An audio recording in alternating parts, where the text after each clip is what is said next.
Ya, sekali lagi buat teman-temannya yang belum masuk, bentar lagi kita bakal mulai. Dijapriin aja, suruh pada masuk Zoom ya. Mulai? Oke. Bismillahirrahmanirrahim.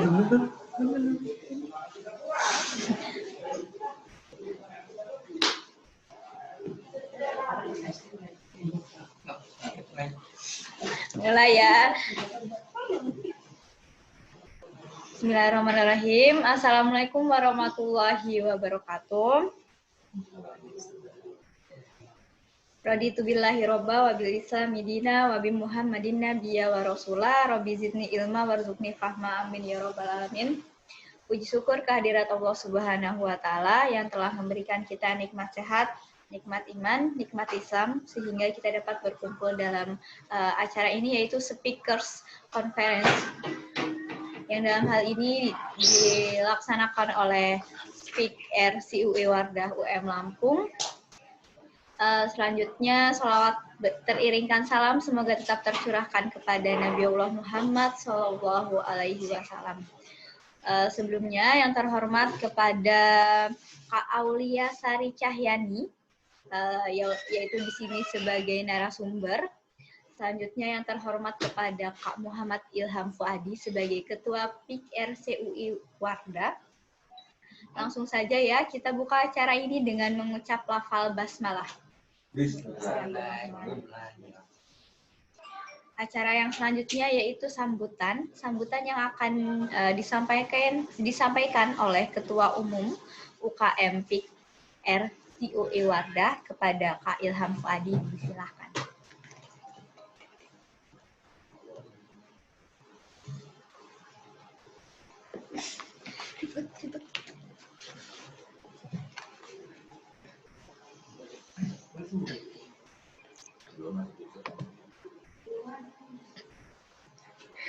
Baik, Assalamualaikum warahmatullahi wabarakatuh. Alhamdulillahirabbil alamin. Assalatu wassalamu ala asrofil anbiya'i wal mursalin wa ala alihi wa sahbihi ajma'in, amma ba'd. Yang terhormat Kak Aulia Sari Cahyani selaku salah satu narasumber pada siang hari ini. Yang saya banggakan, yang saya cintai adalah teman-teman mahasiswa baru Universitas Muhammadiyah Lampung yang alhamdulillah dalam hal ini bisa menyempatkan hadir dalam acara ini. Baik, izinkan di sini saya menyampaikan beberapa hal yang akan saya sampaikan terkait dengan agenda siang hari ini, yaitu terkait pada hari ini alhamdulillah kita bisa mengadakan kegiatan speakers konferensi, yaitu agenda yang mana kita mengadakan kegiatan untuk pengenalan UKM RCUE Wardah yang merupakan salah satu unit kegiatan mahasiswa di lingkungan Universitas Muhammadiyah Lampung. Dan hari ini pun kita mengadakan kegiatan ini dengan tujuan agar kiranya nanti teman-teman bisa lebih memahami dan mengenal tentang UKM PIK RCUE Wardah. Kemudian saya ucapkan terima kasih kepada teman-teman yang sudah berpartisipasi dalam agenda ini, yang sudah mengikuti agenda ini dengan sebaik-baiknya, dan kami harapkan teman-teman bisa mengikuti kegiatan ini sampai selesai. Kemudian agenda ini nantinya akan diadakan sampai sore hari nanti, yang insya Allah pukul 17.30 sudah selesai ya teman-teman. Jadi nanti sebelum maghrib kita sudah selesai. Baik, Sebelumnya saya juga mengucapkan mohon maaf apabila dalam penyambutan maupun penyiapan acara terdapat kesalahan maupun kekeliruan, yang mana pada agenda ini tadinya niatnya acaranya diadakan siang hari, namun kebetulan ada kebenturan dengan agenda lain sehingga acaranya harus diundur pada sore hari. Harapannya teman-teman masih tetap semangat ya untuk mengikuti kegiatan ini. Dan nantinya agenda ini akan dilanjutkan dengan beberapa informasi terkait dengan pendaftaran. Yang nantinya teman-teman bisa lebih tahu sistem pendaftarannya seperti apa. Baik. Harapannya teman-teman semangat ya untuk masa ini, walaupun kita di masa pandemi COVID masih tetap harus semangat, belajarnya juga harus semangat. Hari ini maupun hari ke depan, mudah-mudahan kita selalu diberikan kesehatan, kemudahan dan kelancaran dalam menggapai cita dan asa. Terima kasih, mohon maaf atas segala kesalahan. Saya akhiri. Wassalamualaikum warahmatullahi wabarakatuh.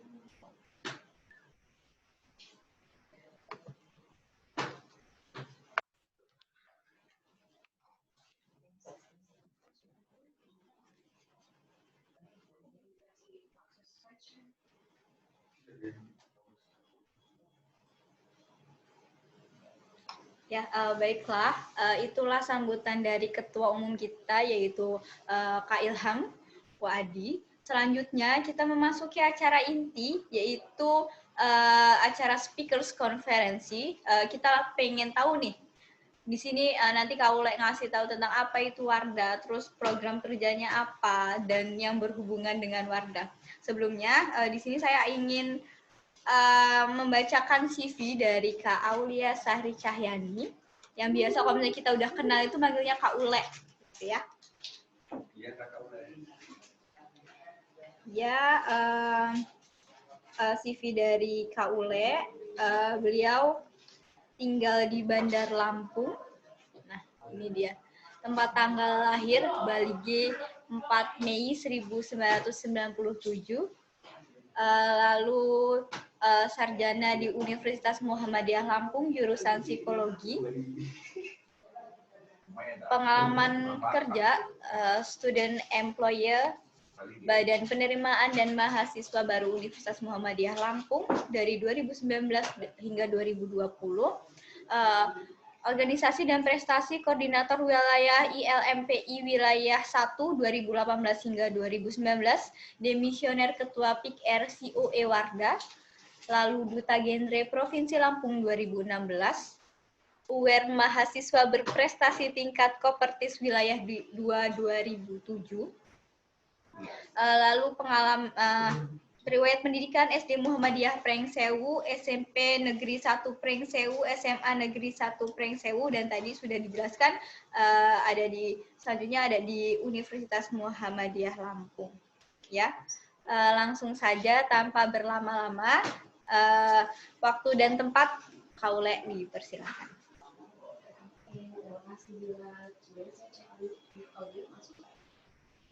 Ya, teman-teman, suaranya Kak Ule masuk nggak ya?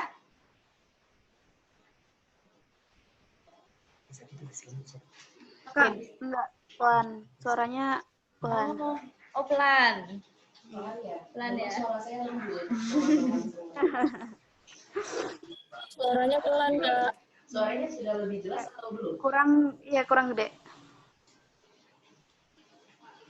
Teman-teman bisa direspon untuk di kolom chat ya.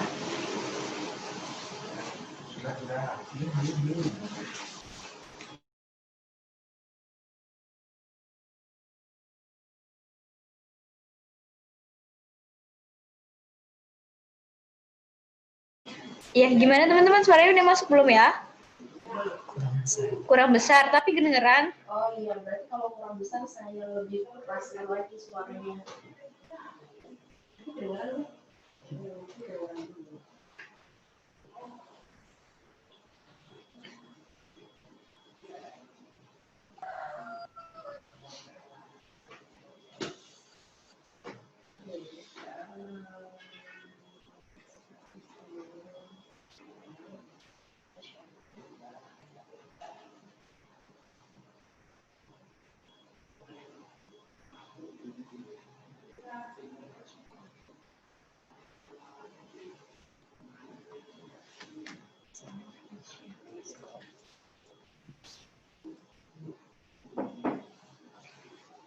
Ya, sembari nunggu Kak Ule, buat teman-teman, abis ini kita bakal dikasih materi yang bagus banget, jadi jangan lupa ATK-nya disiapin ya.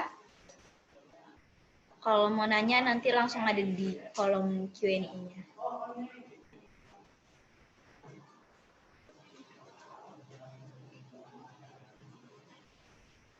Oke, siap. Oke.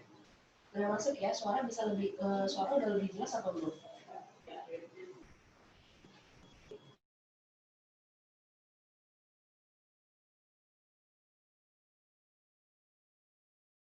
Oke. Teman-teman semuanya, halo, assalamualaikum warahmatullahi wabarakatuh.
Belum kedengaran Kak Ule. Kita harus bersabar lagi ya teman-teman. Kayaknya teman-teman udah nggak sabar nih dapat materinya ya. Oke, cek. Teman-teman semuanya udah lebih jelas, harusnya sudah lebih jelas. Gimana? Suaranya masih kecil? Masih kecil. Atau gimana teman-teman? Coba direspon di chat ya. Oke, sudah. Oke, teman-teman semuanya.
Halo. Oke. Kecilin.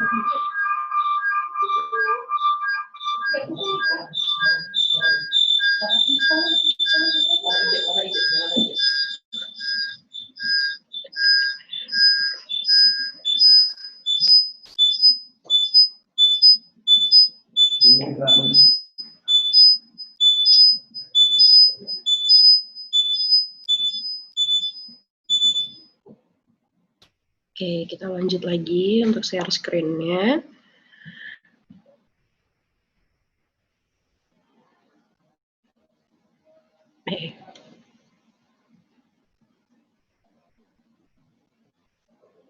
Oke.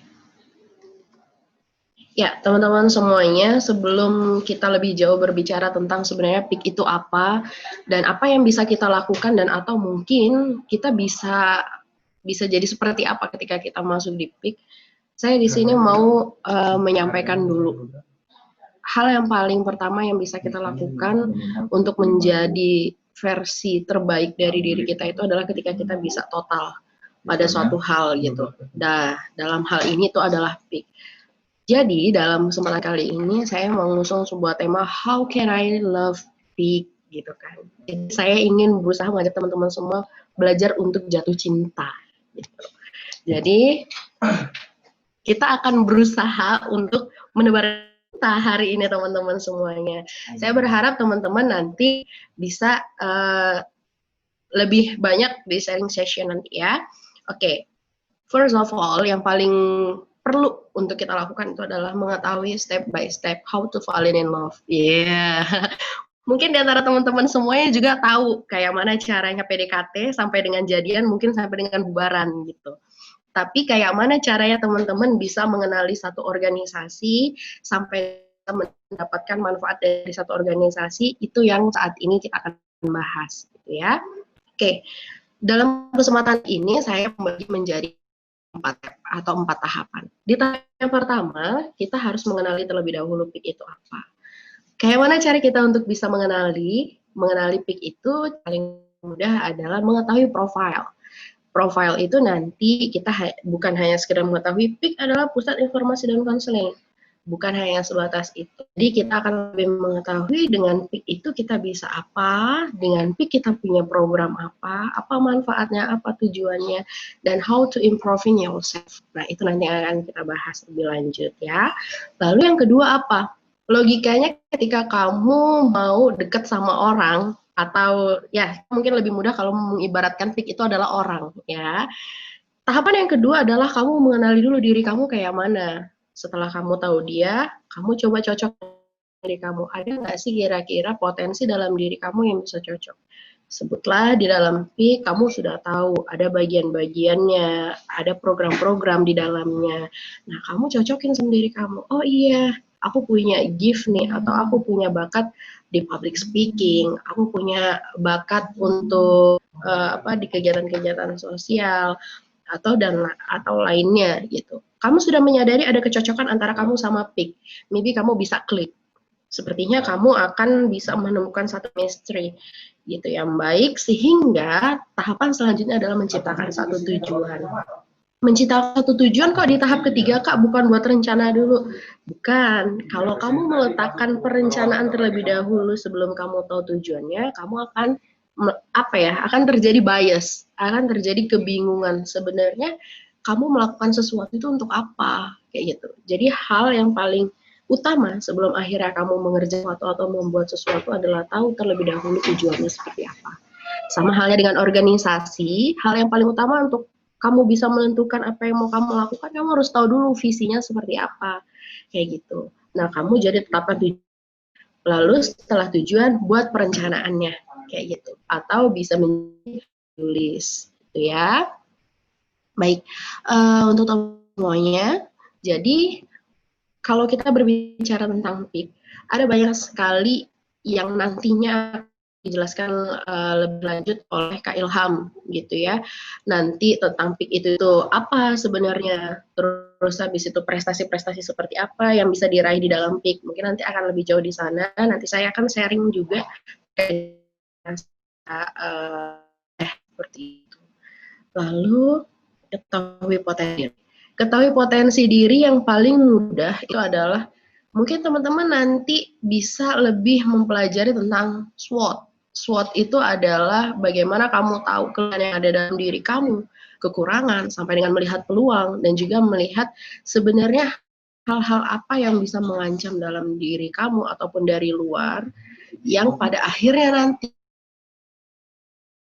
bisa digunakan untuk mengembangkan diri, kualitasnya yaitu pusat informasi dan konseling atau PIK. Lalu tujuannya apa kamu ikut PIK? Kalau kamu hanya sekedar mau eksis, kamu nggak akan kuat ada dalam PIK. kalau kamu tujuannya cuman, yang penting aku punya kegiatan, Kak, kamu nggak akan jadi apa-apa dan kamu nggak akan pernah mendapatkan manfaat dari mengikuti satu organisasi, bahkan hanya PIK. Seperti itu. Jadi pastikan dulu kamu punya tujuannya. Kalau saya pribadi pada saat itu tujuan mengikuti PIK adalah supaya bisa membuat suatu kegiatan-kegiatan sosial yang apa ya, bisa tercover laptop.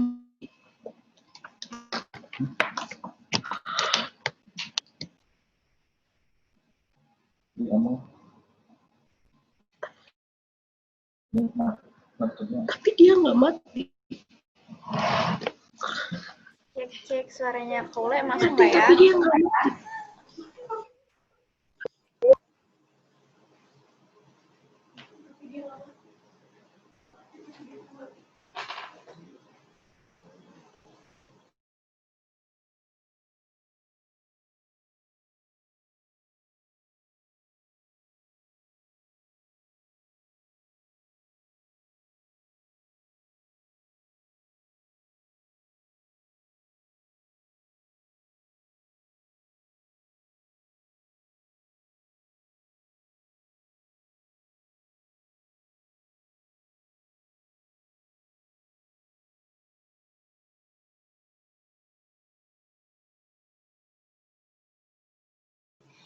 Iya, maaf teman-teman, lagi ada ini ya masalah dikit, jadi mohon untuk bersabar dan tunggu dulu.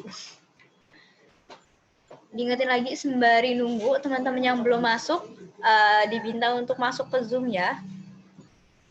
Karena ini tadi yang di grup ada 67, kita yang masuk barusan 13. Masih ada waktu, kita belum jauh-jauh banget materinya, teman-teman yang belum. Teman-teman yang belum masuk di Zoom, dijapriin untuk suruh masuk.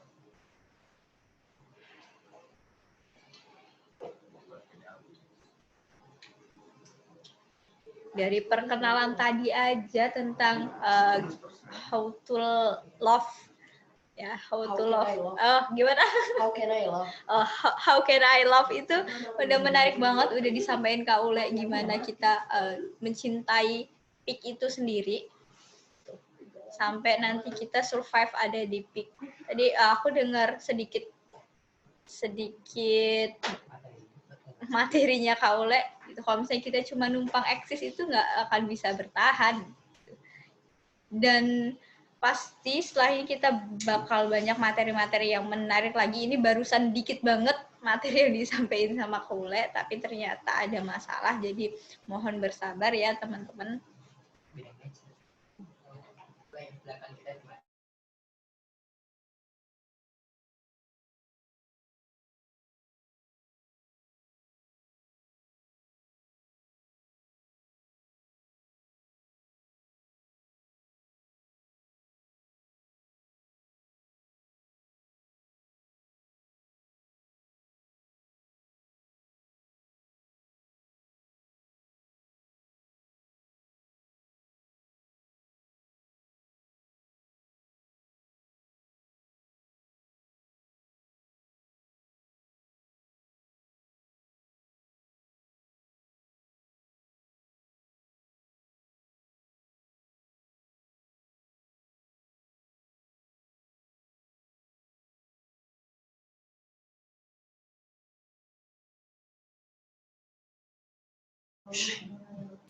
Ya, sabar teman-teman. Kalau misalnya emang yang tadi disampaikan Kak Ule ada yang nggak maksud atau belum ngerti, langsung aja tuh ditulis di bukunya. Nanti ada sesi tanya jawab, ada sesi diskusi, langsung ditanya.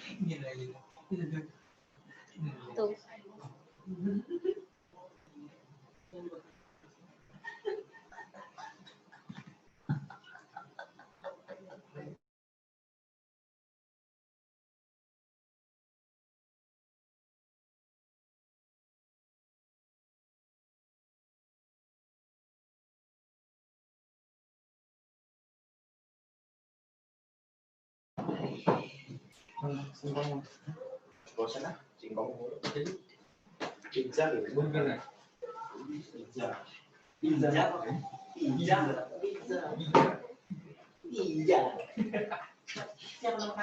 Sambil nunggu ya, tadi udah dikasih jargon sama Kak Ilham, yel-yel yang ada di PIK dan ada di BKKBN nanti bakal digunain juga, nggak cuma di kita. Nanti kalau misalnya ada kegiatan-kegiatan di luar, ini pasti sering disuarakan sama teman-teman yang lain.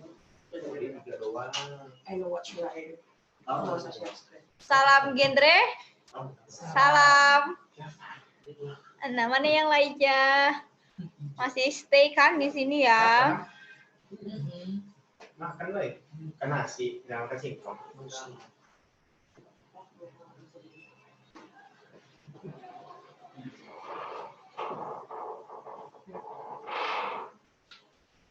Baik, udah mandi.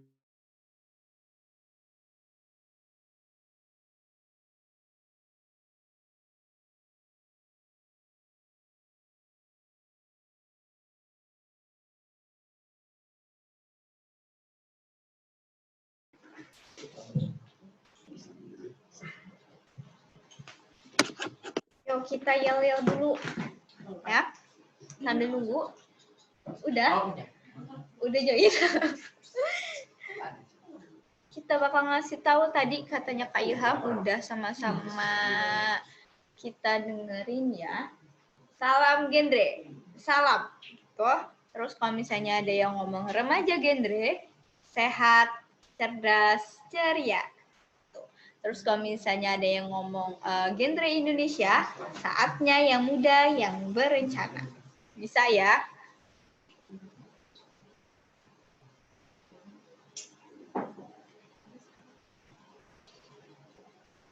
Oke, kita ulangin lagi. Kalau misalnya yang masih mantengin Zoom ini, bisa kita sama-sama ngejargonin tadi salam genre ya. Salam genre. Salam. Mana yang lain? Remaja genre, sehat, cerdas, ceria. Genre Indonesia, saatnya yang muda yang berencana. Oke, sip. Udah pada paham? Halo, saya kembali, teman-teman. Suaranya Kak Ule udah masuk ya?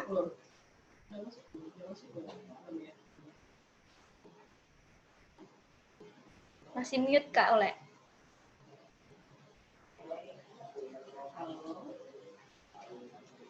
Halo, sudah masuk teman-teman semuanya. Mute lagi. Mute lagi. Oke teman-teman, Suaranya sudah masuk ya, harusnya. Baik. Pada Pada kali kesempatan kali ini saya akan lagi sepertinya ada trouble kalau saya harus Baik. Karena kita adalah sharing session kali ini, jadi insya Allah saya bisa membagikan apa yang sifatnya informasi perlu untuk teman-teman tahu semuanya. Oke. Teman-teman semuanya, seperti yang kita ketahui tadi, saya udah bilang ada beberapa tahapan untuk kita bisa jatuh cinta sama PIK gitu ya. Di antaranya adalah kita mengenali dulu. Mengenali artinya kita mengetahui profil dari PIK. Mengetahui profil dari PIK itu seperti apa, lalu apa sebenarnya kegiatan-kegiatan dan juga program yang ada di PIK. Seperti itu. Lalu tahapan selanjutnya setelah kita mengenali, lalu kita menggali potensi yang ada dalam diri kita, atau kita menyocokkan kira-kira, oh iya saya punya kemampuan untuk public speaking, jadi di dalam PIK saya bisa nih improve untuk bisa lebih dalam lagi dan lebih luas lagi nanti untuk menjadi seorang speakers gitu. Lalu yang ketiga, setelah kita tadi mengetahui kita punya chemistry nih, kita klik. Kita tentukan tujuannya seperti apa.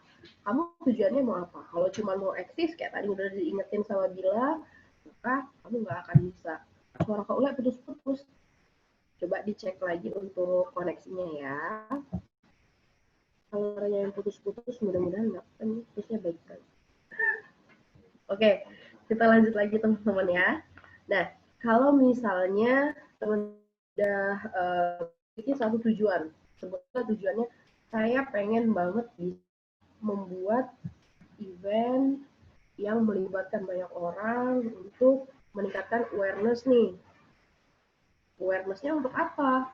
Untuk meningkatkan life skill, untuk bisa membuat remaja yang produktif. Remaja produktif beda ya sama remaja yang sok sibuk gitu.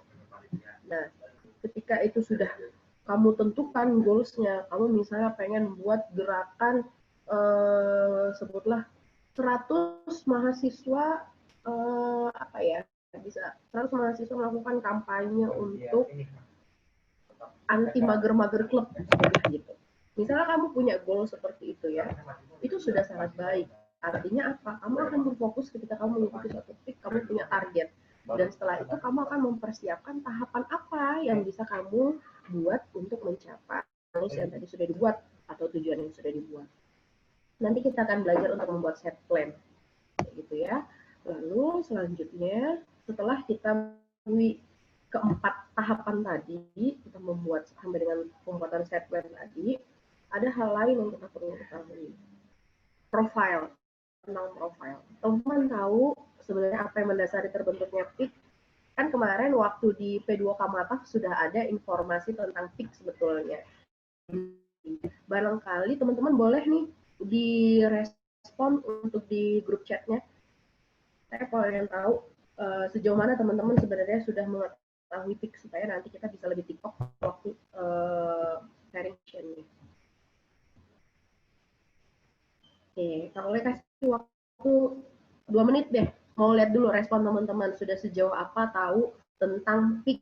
PIK itu apa, terus abis itu kira-kira di PIK itu bisa ngapain aja, dan kenapa PIK itu terbentuk, mungkin itu.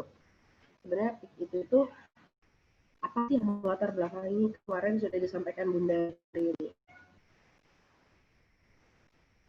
Ini belum ada yang respon.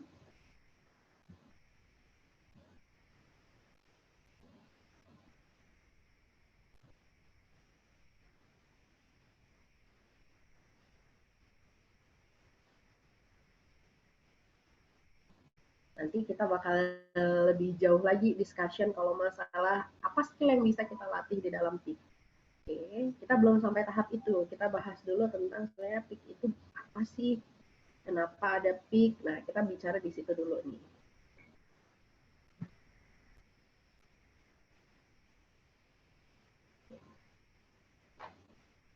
Itu salah satu pertanyaan yang bagus tadi ya dari Ratih Maisinta. Tapi nanti bakalan kalau jelasin lebih jauh tentang yang tadi ditanyakan ya.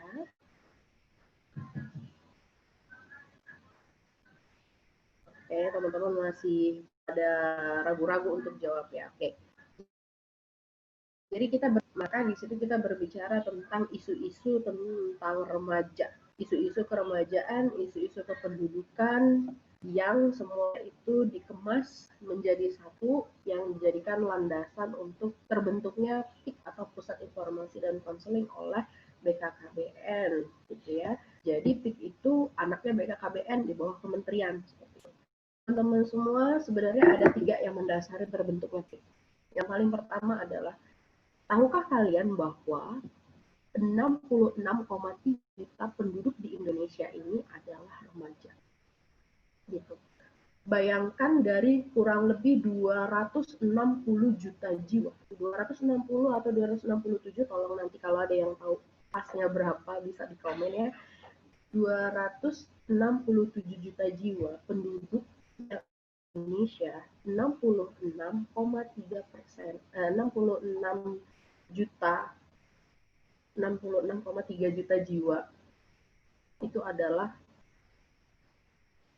kita, gitu, remaja. Artinya kita sangat banyak populasinya. Karena apa? Kan masih ada 200 juta orang lainnya, 200 juta orang lainnya di bagian dari lansia, anak-anak, terus abis itu di luar usia produktif. Baik itu di atas usia produktif maupun itu di bawah usia produktif. Artinya kita itu besar, banyak populasinya, gitu ya. Jadi teman-teman bisa bayangkan nggak, kalau misalnya kita tidak memiliki persiapan dan kesiapan yang baik, apa yang akan terjadi?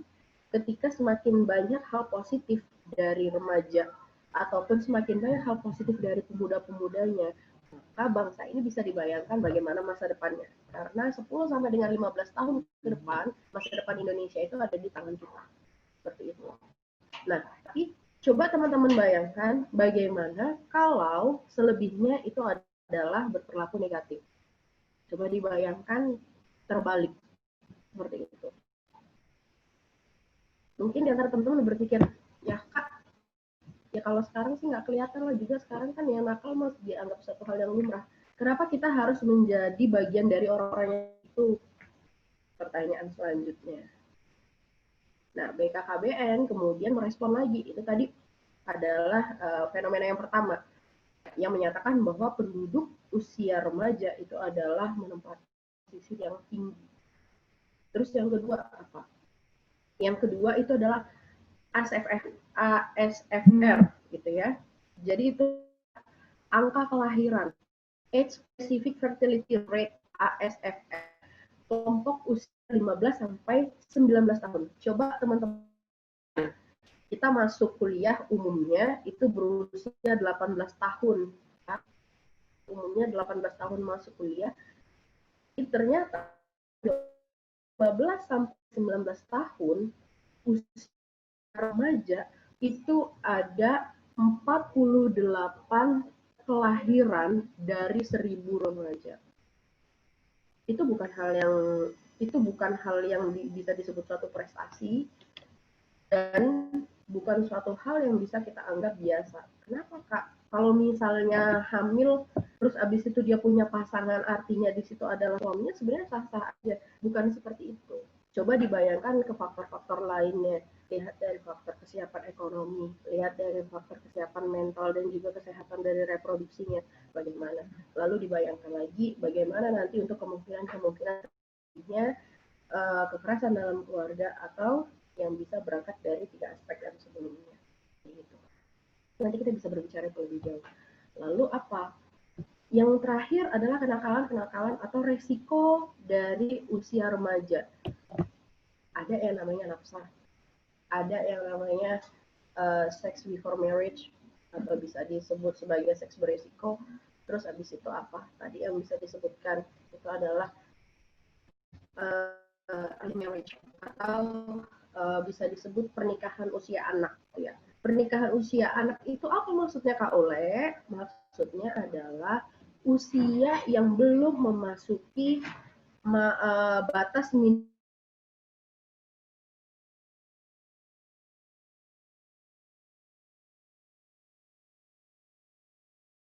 laki-laki. That means kalau di bawah usia itu artinya Anda belum memasuki usia dewasa, gitu. Atau belum memasuki usia yang siap untuk melangsungkan satu pernikahan atau membentuk suatu keluarga. Kenapa? Karena BKKBN punya goals atau punya misi membentuk Tegar Remaja supaya terciptanya keluarga kecil bahagia sejahtera. Seperti itu. Nah, lanjut. Kita sudah tahu itu tadi semuanya tentang profilnya KBN dan juga tentang apa sih yang sebenarnya menjadi dasar terbentuknya PIK. Lalu yang selanjutnya apa? Di dalam kita punya berbagai macam aspek atau tujuan, mungkin lebih tepatnya ke tujuan. Tujuan-tujuan yang diciptakan di dalam genre atau generasi berencana yang bisa dicapai dengan mengikuti PIK, yaitu yang pertama adanya penyiapan kehidupan berkeluarga. Lalu apa? Peningkatan kesadaran terhadap dengan kesehatan reproduksi. Lalu ada peningkatan life skill, ada tentang pendidikan, dan juga ada pembangunan keluarga. Pembangunan keluarga ini kaitannya dengan penyiapan kehidupan berkeluarga bagi remaja ya. Jadi sebenarnya tadi bisa menjawab juga dengan salah satu dari teman kita tadi, sebenarnya apa aja yang bisa diasah di dalam genre itu, not only public speaker gitu ya. Tujuan-tujuan. Nah, jadi sebenarnya ada beberapa tujuan khusus di dalam PIK. Saya bisa merangkumnya itu menjadi 4. Yang pertama yaitu apa? Teman-teman bisa menguasai dari program genre. Kak Ule, sebenarnya program genre itu apa aja? Banyak banget programnya genre yang mungkin kalau dijelasin dalam termin kali ini tuh akan terlalu banyak menyita waktu dan memakan waktu. Teman-teman bisa masuk ke dalam PIK, nanti kalian akan mengenal sendiri gitu dan mengetahui apa saja sebenarnya program yang ada dalam PIK. Lalu apa sebenarnya manfaatnya? Tujuannya itu apa sebenarnya kita mempelajari PIK itu tadi, supaya kita menjadi tegar remaja. Remaja yang siap, remaja yang tangguh, remaja yang survive. Artinya apa? Kita bisa berprestasi, setelah kita prestasi, kita punya perencanaan gitu. Kita punya perencanaan untuk masa depan kita itu ingin seperti apa.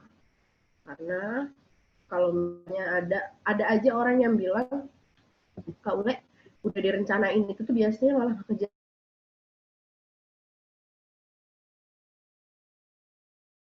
untuk pengen acara itu, kamu pengen, kamu ada rapat sebelum, ada buat proposal kamu.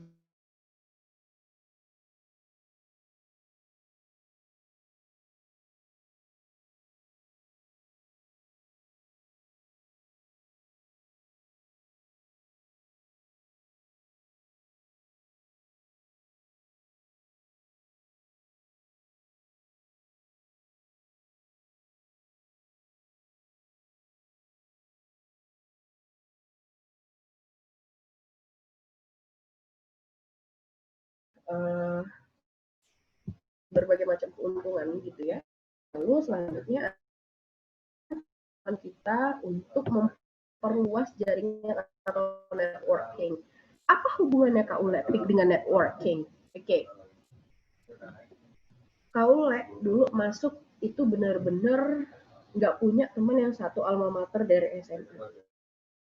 Benar-benar sendirian di Universitas Muhammadiyah Lampung gitu. Lalu apa? Nggak ngerti harus berorganisasi itu mulainya dari mana, ke siapa, terus kalau apa? Kegiatan kita di universitas itu berbeda teman-teman dengan kegiatan kita yang masih ada di skup sekolah. Di sekolah kita masih sangat dibantu oleh teman-teman mau buat, masih sangat event-event festival itu masih dan menjadi mahasiswa, kalian yang harus lebih meluaskan lagi sendiri bantuan dari universitas, tapi itu bukan sepenuhnya.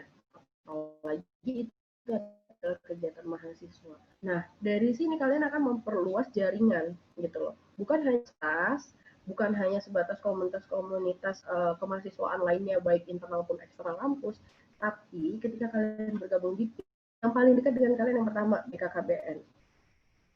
Kenapa? Karena kita induknya adalah BKKBN. Lalu dari BKKBN kita bisa merajut lagi untuk kemitraan dengan yang lainnya. Kalau kayak kamu lihat ini sharing sedikit pengalaman pribadi. Ketika bergabung dengan PIK, pada waktu itu menjadi seorang duta. Kita dikenal dong, karena kita jadi icon gitu ya.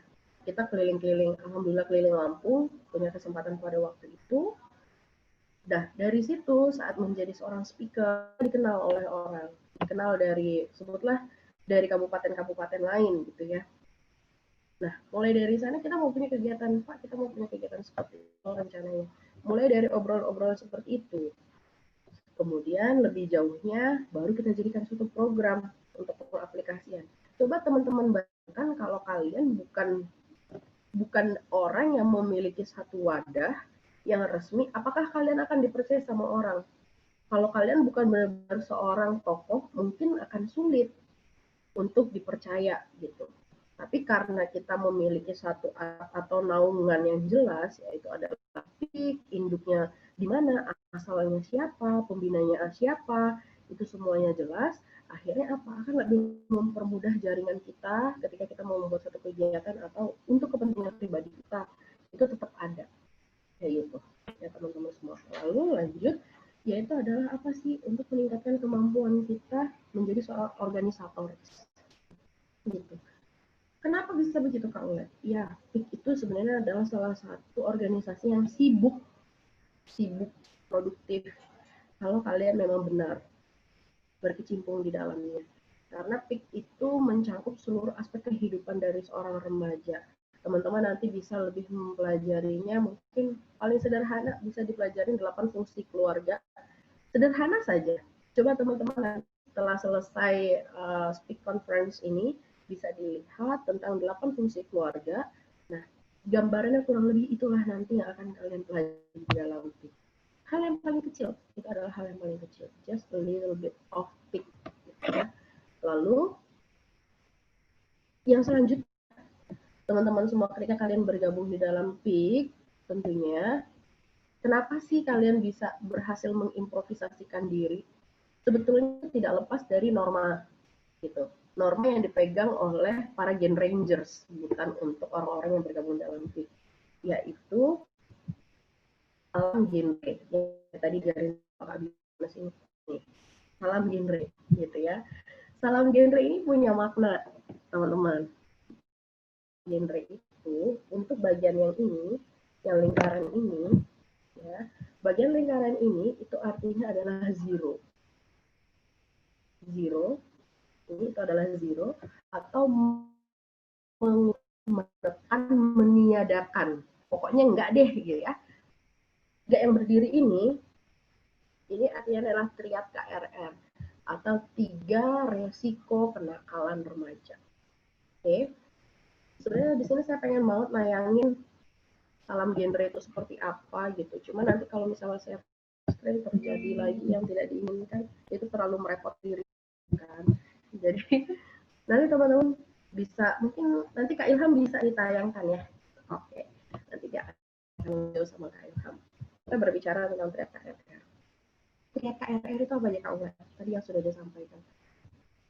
No, katakan tidak, menekan, menghilangkan, meniadakan. No to early marriage, pernikahan usia anak, sex before marriage, seks bebas, seks sebelum menikah, beresiko, terus habis itu nafsa, narkotika, psikotropika, dan zat adiktif lainnya.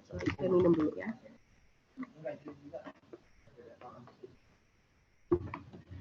Oke, kita lanjut lagi. Serap suaranya. Kita lanjut lagi. Nah, teman-teman, dari ketiga resiko kenakalan remaja ini tadi, itulah yang dipegang teguh oleh anak-anak PIK. Gitu. Itu adalah yang menjadi dasar. Kita diikrar untuk menjadi remaja genre. Gitu. Nah, terus teman-teman, ketika kita sudah memiliki norma, terus sudah punya tujuan yang jelas tadi yang sudah saya sampaikan. Terus apa? Perencanaan untuk mengembangkan diri. Perencanaannya itu adalah masuk ke dalam badan-badan yang ada di dalam PIK. Apa saja badan-badannya? Badan yang pertama itu ada pengabdian terhadap kepada masyarakat, pengembangan dan pengabdian masyarakat. Teman-teman di situ bisa menciptakan menciptakan gerakan dan lain-lainnya. Mungkin teman-teman tahu lah pengabdian masyarakat itu seperti apa sih sifatnya. Gitu. Membuat gerakan, campaign, terus habis itu mungkin bisa menciptakan satu karya-karya gitu ya untuk mengkampanyekan 3. Lalu setelah itu ada lagi apa? Ada konselor dan juga pendidik sebaya. Jadi kalau Kak Ule dulu itu adalah seorang konselor sebaya. Jadi kerjaannya apa? Dengar orang curhat. Terus habis bukan cuma sekedar itu sih sebetulnya.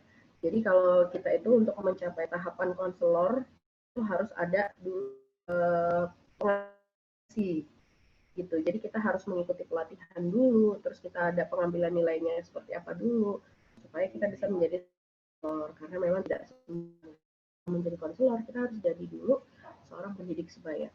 Pendidik sebaya ini fokusnya nanti dia adalah menjadi seorang speakers. Gitu. Jadi mereka yang lebih berdiri di depan untuk menyampaikan kayak gitu. Public speaking.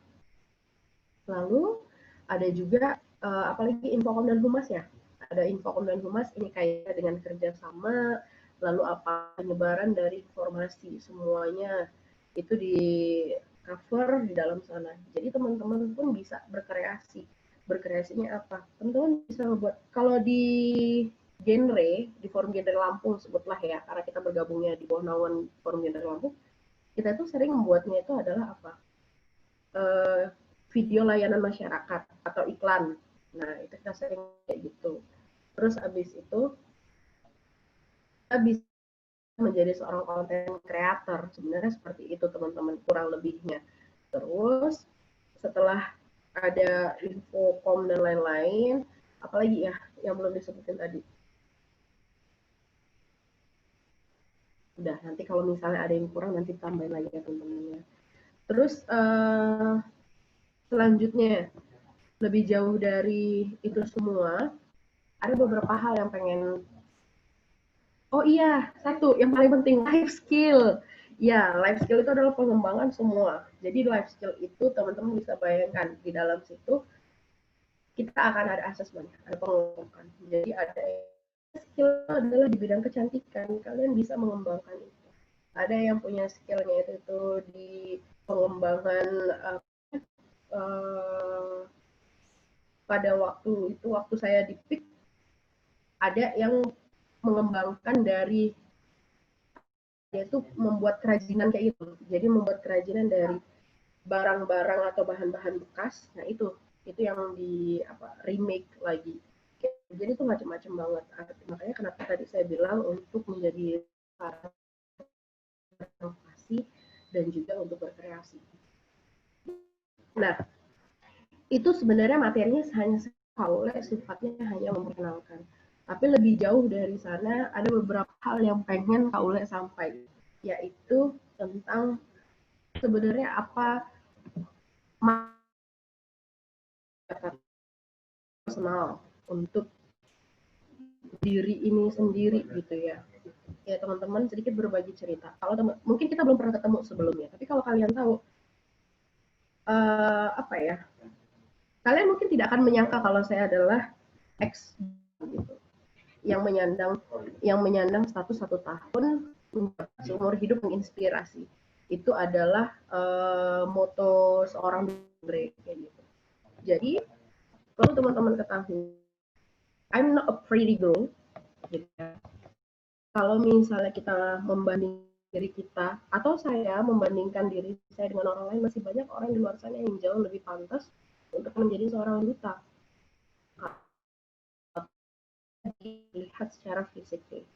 Dan ketika saya masuk di PIK Wardah, saya lebih mampu mengimprovisasikan diri supaya tidak insecure kalau kata anak sekarang.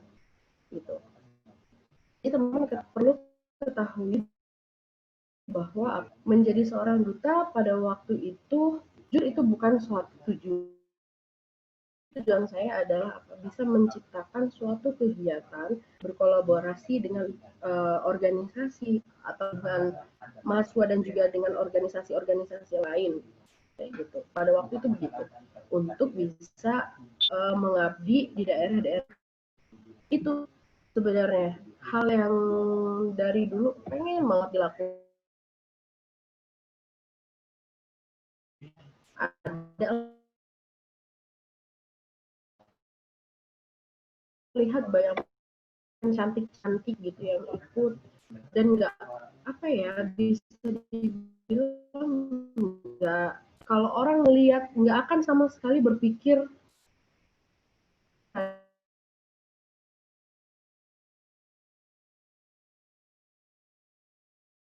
takarannya teman-teman. Satu, jiwa sosial kalian sedikit.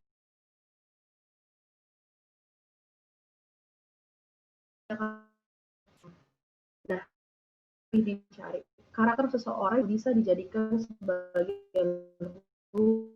model atau sebagai contoh, karena seorang duta biasanya adalah untuk dijadikan suatu contoh seperti itu ya. Walaupun saya juga nggak sebaik itu, cuman masukkan dalam sini apa pantas gitu loh, pantas untuk menyampaikan apa yang disebut sebagai program ataupun gerakan dari G itu sendiri gitu. Jadi untuk teman-teman semuanya, hilangkan pikiran-pikiran kalian yang mungkin pengen deh kayak gitu juga, tapi kok kayaknya nggak mungkin. Ya udah, ngomong nggak mungkin aja dulu gitu, yakin aja dulu, kerjain aja dulu, baru nanti kita lihat hasilnya gimana. Jalani dulu gitu ya kan.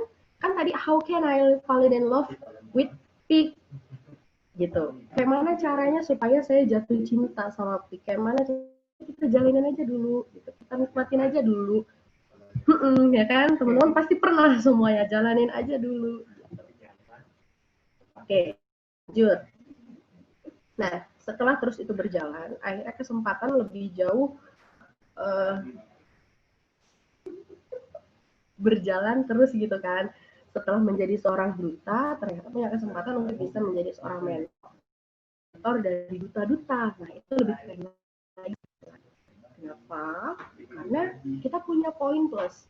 Kita dinilai dulu nih sama bunda, sama ayah, sama kakak di dalam forum genre Lampung. Terus habis itu dilihat oleh orang-orang BKKBN siapa yang pantas untuk dijadikan mentor. Akhirnya alhamdulillah diberikan kesempatan dan juga kepercayaan untuk menjadi seorang mentor. Itu dijadikan mentor untuk waktu itu persiapan duta genre tingkat nasional di Sumatera Barat. Jadi kalau dari PIK sendiri kakak udah ngerasain jalan-jalan gratis di tanggung negara itu banyak gitu ya. Terus abis itu punya beberapa pengalaman lain yang punya korelasi dengan keperluan kuliah. Karena kebetulan background saya adalah mahasiswa psikologi, saya terbantu sekali untuk bisa dapat kalau di orang psikologi itu nanti akan ada mata kuliah wawancara. Nah, nanti lebih mudah untuk dapat PT gitu, untuk bisa mendapatkan mendapatkan dijadikan sebagai partner kita untuk wawancara, terus habis itu yang bersedia untuk dijadikan untuk teman-teman untuk tes gitu. Itu banyak banget. Lebih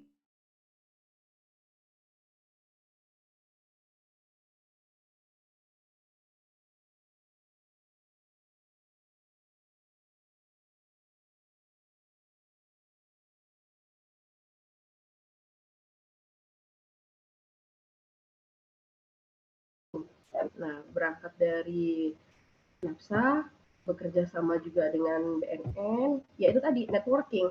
Karena udah punya koneksi dengan BNN, akhirnya kita punya data yang valid.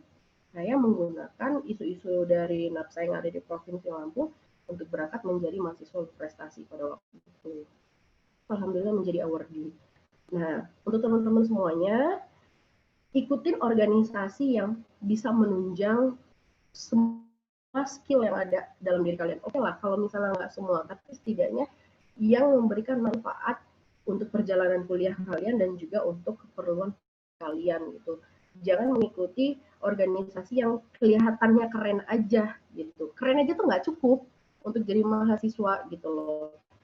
Saya berharap akan lebih banyak lagi nanti orang-orang yang lebih keren yang bisa membawa nama universitas ini kayak gitu. Dan saya berharap dari teman-teman adalah salah satu. Saya berharap akan lebih banyak bisa membawa nama universitas ini punya listening section pada kesempatan kali ini.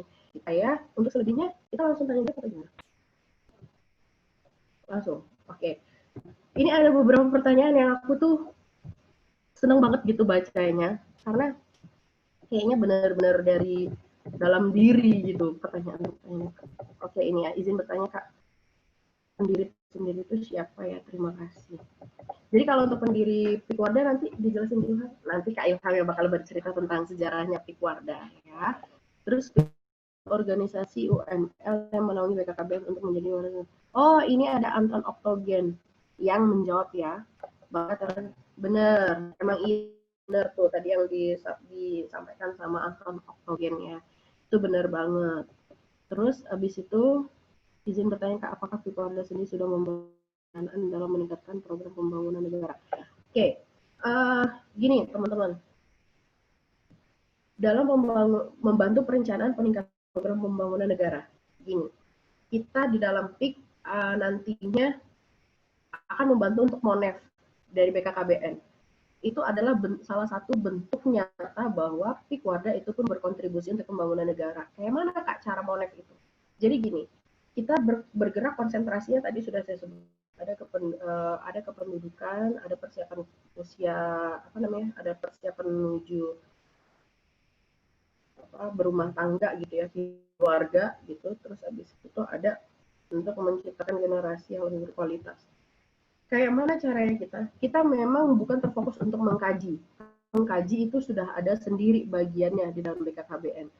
Tapi kalau program yang kita lakukan adalah kita menjadi sebutlah volunteer. Volunteernya BKKBN untuk apa? Menggerakkan program-program yang sifatnya aplikatif turun langsung ke masyarakat. Kita membantu Monef kalau bahasanya orang BKKBN mah. Kita melihat program ini itu sudah berjalan atau belum. Nah, itu kita yang memonitoring. Itu ada, kita bantu itu. Lalu apa peningkatan itu adalah salah satu bentuk nyata bahwa kita membantu dan berkontribusi terhadap perkembangan atau juga untuk pembangunan negara. Kayak mana ini ada contoh realnya. Saya lupa persis angkanya berapa, tapi nggak tahu kalau kemarin waktu di Mataf disampaikan atau enggak. Angka kelahiran yang tadi sudah saya sampaikan ASFR itu di urutan keberapa ya Lampung tadinya, di 10 besar itu kalau nggak salah tadinya sebelum 8 berapa? Pokoknya tadinya itu ada di sekitar range 15 besar, jadi itu adalah 15 provinsi tertinggi yang menjadi penyumbang ASFR tertinggi di Indonesia, dan kali ini kita sudah menurun gitu. Tadinya kita cuma ada di peringkat 15-an, sekarang kita sudah naik di peringkat 8. Apa? Karena genrenya hidup di situ teman-teman, di garis bawahi. Seperti itu. Dari mana taunya? Ya dari data yang disampaikan oleh BKN. Seperti itu. Itu adalah salah satu bentuk real. Kalau teman-teman berharapnya adalah kita ikut di dalam paripurna gitu ya, kita nggak bisa gitu kan. Tapi kita bisa menyampaikan aspirasi dan juga apa melalui kegiatan program yang tadi sudah saya sampaikan. Lanjut. Mahasiswa yang bekerja, bagaimana waktunya, aturan kuliah, bekerja, kegiatan ada di organisasi PIK. Apakah bisa seorang mahasiswa bekerja ke organisasi? Oke. Secara garis besar, mahasiswa yang bekerja atau tidak boleh nggak? Boleh. Menikah atau tidak? Tidak. Gitu. Masuk usia remaja? Iya. Syaratnya cukup itu. Kalau hanya bergabung di dalam PIK, oke, bisa kayak gitu. Tapi kalau misalnya menikahnya itu dalam artian gini, teman-teman masih dalam usia remaja, itu sudah menikah gitu ya, itu masuknya bukan ke PIK lagi, nanti masuknya nanti ke BKR, yaitu Bina Keluarga Remaja. Walaupun teman-teman memiliki anak remaja, tapi ketika sudah menikah, yang perlu dipersiapkan adalah kualitas hidup seorang keluarga yang akan memiliki remaja. Kayak mana nanti kita harus di dalam suatu keluarga itu tidak boleh memiliki 2 anak dalam usia anak, ya, usia anak, 2 anak dalam usia anak. Ini nanti akan ribet kalau kita jelasinnya sekarang. Lebih jauhnya nanti kita akan berdiskusi ketika teman-teman sudah masuk di Warda. Tunggu.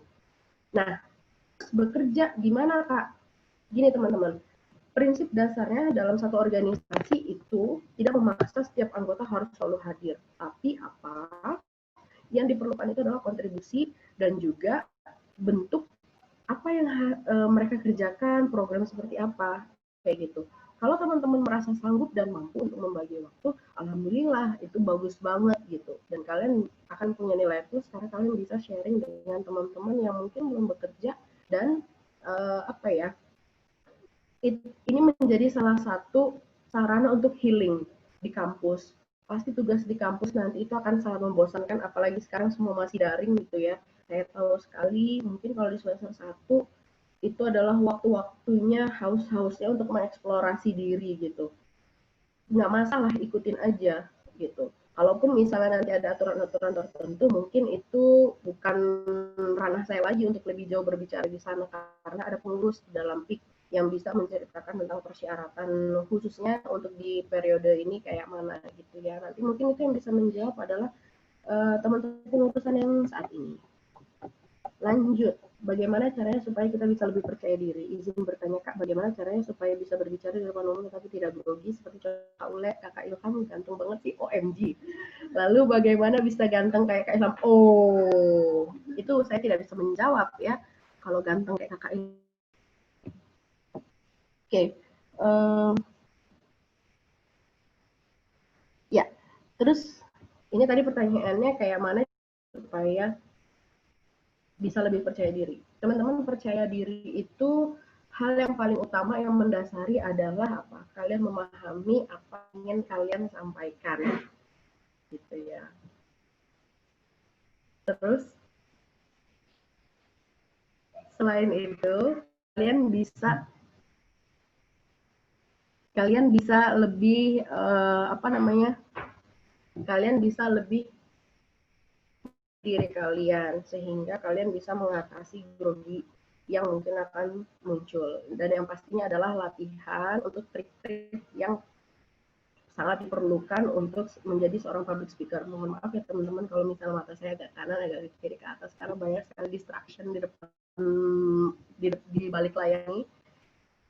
Lanjut. Kak Ule mau tanya khusus buat Kak Ule, gimana cara kakak untuk menghilangkan insecure pada diri Kak Ule? Mungkin dengan jawaban Kak Ule bisa semakin percaya diri, kasih tips untuk bisa kita bareng. Oke, teman-teman, kalau misalnya saya berbicara pengalaman waktu menjadi seorang duta, dulu waktu zaman duta, teman-teman yang lain, yang perempuan-perempuan itu bisa di-endorse bajunya. Karena mereka sizing bajunya itu normal gitu, seperti manusia pada umumnya gitu. Dan kalau aku tuh enggak, aku istimewa gitu. Nah, apa? Itu sebenarnya bisa disebut menjadi salah satu hal yang untuk seorang perempuan itu adalah konten yang sangat sensitif gitu. Tapi apa? Di dalam saya menjalani saat menjadi seorang duta, yang aku terapkan itu, aku itu unik gitu loh. Gak semua orang bisa kayak aku. Ketika mereka semua gratisan, gue cuma yang keluar modal. Aku selalu ngomong kayak gitu. Bukan bermaksud untuk menyombongkan diri, tapi itu adalah maksud untuk mengapresiasi gitu. Karena kalau kamu aja udah judging diri kamu seperti itu, terus siapa dong yang mau menghargai gitu kan? Lalu selanjutnya, insecure. Aku yakin nggak semua aspek dalam hidup kamu itu menjadi nggak mungkin semuanya. Dari cara bicara kamu insecure, dari fisik kamu insecure, dari intelijensi kamu insecure, nggak mungkin seperti itu. Pasti ada salah satu dari diri kamu yang bisa kamu poles untuk dijadikan suatu potensi gitu loh. Nah, tapi masalahnya apa yang paling penting untuk mengurangi insecure atau menghilangkan insecure itu? Kamu mengenali dulu diri kamu yang tadi aku bilang, SWOT, SWOT. Nanti boleh sharing sama aku, bisa nanti DM di Instagram ya. Nanti mungkin kita bisa berinteraksi di sana lebih jauhnya gitu. Kayak mana aku bisa melewati fase-fase yang tadinya sama sekali nggak percaya diri sampai dengan akhirnya bisa menjadi seperti ini. Gitu ya. Lanjut. Oh iya, untuk menjadi seorang maba paling dasar jangan males untuk tanya, jangan males untuk cari informasi. Boleh so akrab itu jangan, karena kamu bakalan langsung di-banned sama semua orang. Kamu bakalan dibenci apa adanya aja. Kalau kamu butuh tanya, kalau misalnya nggak butuh, nggak usah yang terlalu gimana nih gitu. Percaya aja, cutting itu kadang-kadang aneh. Tuh ya. Lanjut. Assalamualaikum Kak, izin bertanya apa bedanya duta genre dengan duta kampus? Terima kasih, wassalam. Oke, terima kasih. Ini siapa yang mau jelasin nanti? Oke, duta genre itu adalah dutanya para generasi berencana gitu ya. Duta genre itu adalah seseorang yang memang sudah ditentoring, sudah melewati sudah melewati proses untuk mengenyam pendidikan pergenrean gitu loh. Jadi kalian sekolah genre lah, sebutlah seperti itu. Kalian sudah melaksanakan berbagai macam program dari genre, kalian sudah mengikuti seleksinya genre, dan kalian nanti fokus untuk program-programnya genre. Yang aku garis bawahin, yang menjadi patokan dasar utamanya itu adalah ilmu genre, bukan dari warga good looking. Oke? Jadi hidup non good looking. Jadi nggak perlu insecure gitu ya. Kalian nggak perlu insinyur. Lanjut. Apa bedanya dengan duta kampus? Duta kampus itu umumnya adalah putra-putri terbaik kampus yang memang fokusnya itu adalah untuk mempromosikan kampus, lalu adalah untuk membawa nama kampus keluar. Biasanya itu bekerja samanya dengan humas. Tapi kalau untuk di Universitas Muhammadiyah Lampung sendiri, sampai dengan sejauh ini putra-putri kampus itu belum dilaksanakan lagi, gitu ya. Mudah-mudahan nanti ada.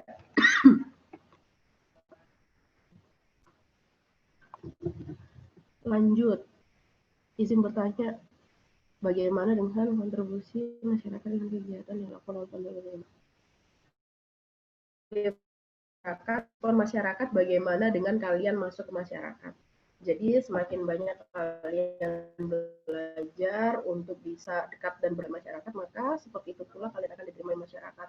Tapi kalau sejauh saya menjadi seorang bagian dari Gen Rangers, masyarakat semuanya aware dan welcome.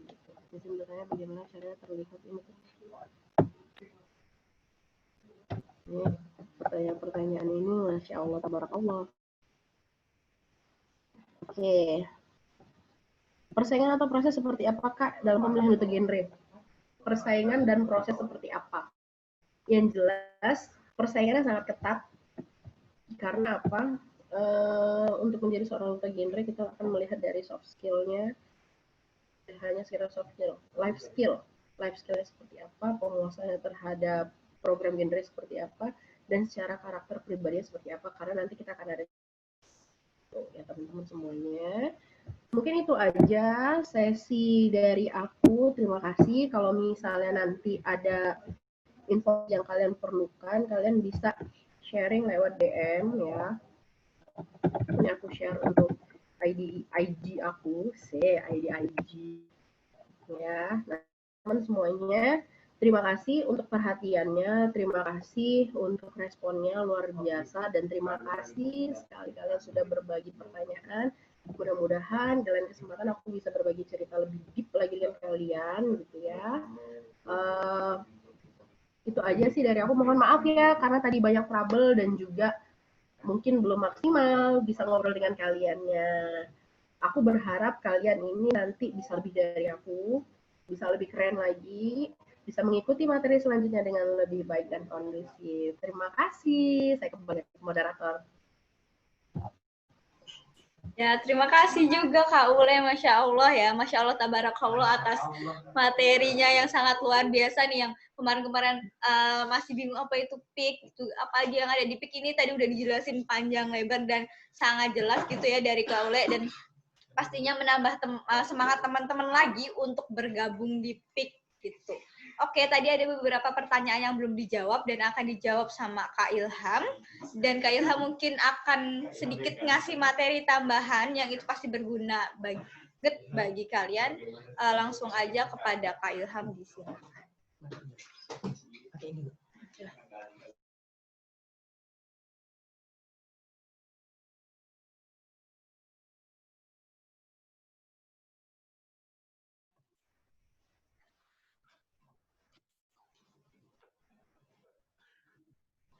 Oke, cek. Suara saya sudah masuk ya teman-teman. Kalau misalkan sudah masuk, dimohon untuk dikonfirmasi melalui chat di Zoom. Oke, saya share screen sebentar ya. Mereka hilang karena aku di Zoom. Siapa Dimas itu? Oke, teman-teman, tunggu sebentar ya. Oke.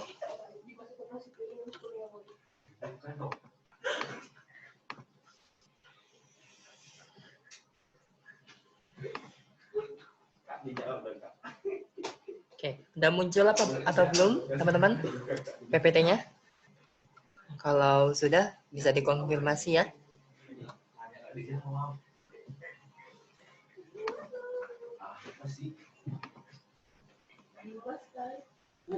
Oke, sudah masuk ya PPT-nya ya. Baik. Oke, sip, mantap. Oke, assalamualaikum warahmatullahi wabarakatuh.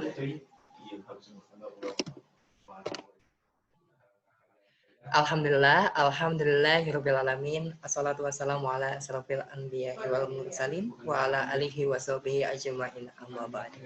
Alhamdulillah pada kesempatan hari ini kita masih diberikan kesempatan untuk mengikuti kegiatan speaker konferensi yang diadakan oleh PIK LCUE Wardah. Baik, sebelumnya teman-teman perkenalkan nama saya Muhammad Ilham Fuadi selaku Ketua PIK Wardah di periode tahun 2019 sampai tahun 2020. Baik, tadi sudah banyak sekali ya informasi yang disampaikan oleh Kak Ule mengenai PIK. Ternyata banyak sekali pengalaman yang beliau share, yang insya Allah nanti teman-teman bisa mengikuti tag record dari Kak Ule. Gitu. Oke, kalau tadi Kak Ule sudah membahas panjang lebar tentang PIK, saya mau bahas apa sih? Kayaknya udah lengkap banget nih. Nah, kalau saya akan membahas dengan topik yang dikemas dengan lebih menarik, yaitu tentang apa nih?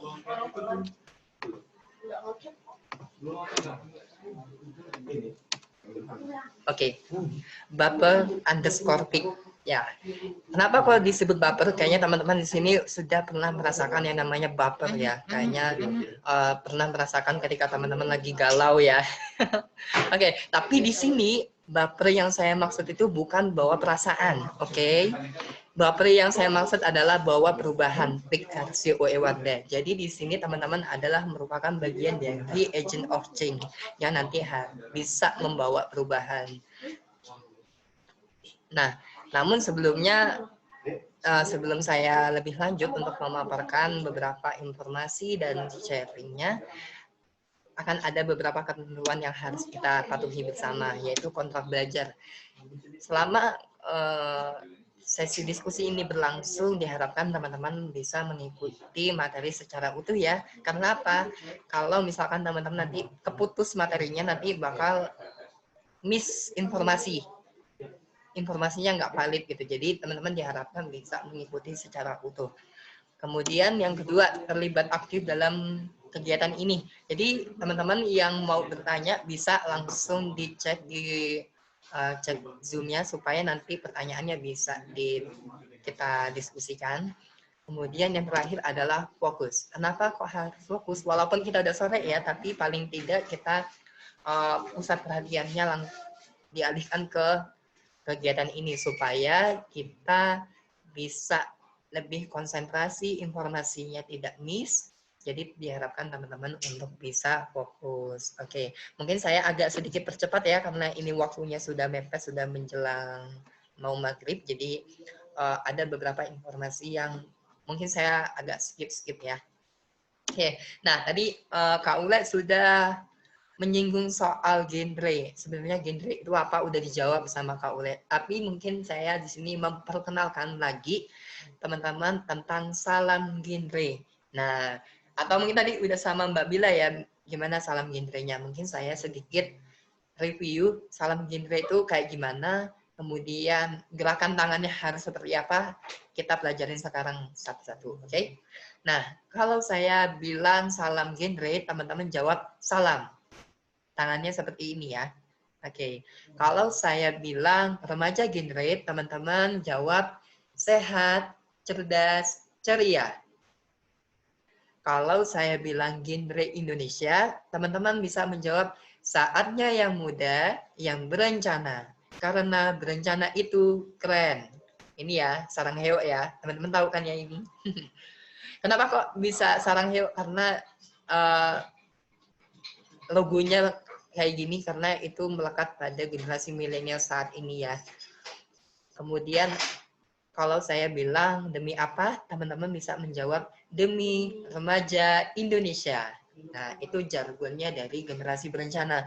Kalau PIK Wardah ada nggak sih jargonnya? Ada. Nanti di akhir akan saya sampaikan jargonnya seperti apa.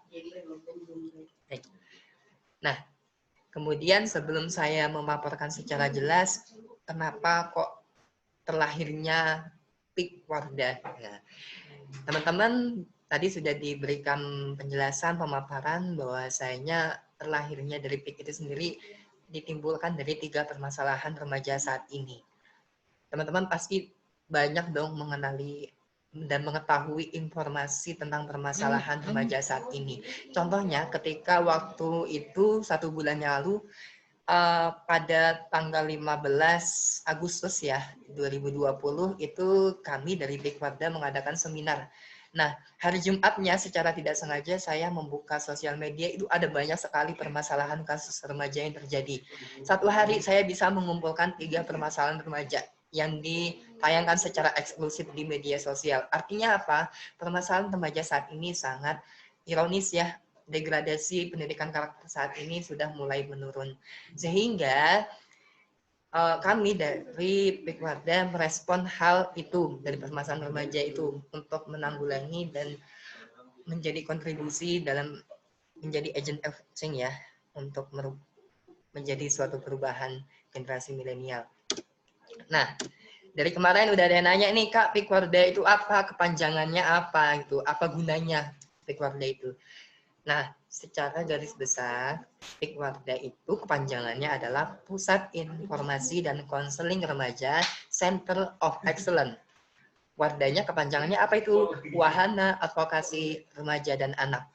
Nah, kalau pada umumnya mungkin teman-teman akan lebih familiar namanya, kalau di Lampung ada ya misalkan contoh dari kampus tetangga, misalkan PR Sehati. Misalkan itu contoh ya kalau dari remaja ya.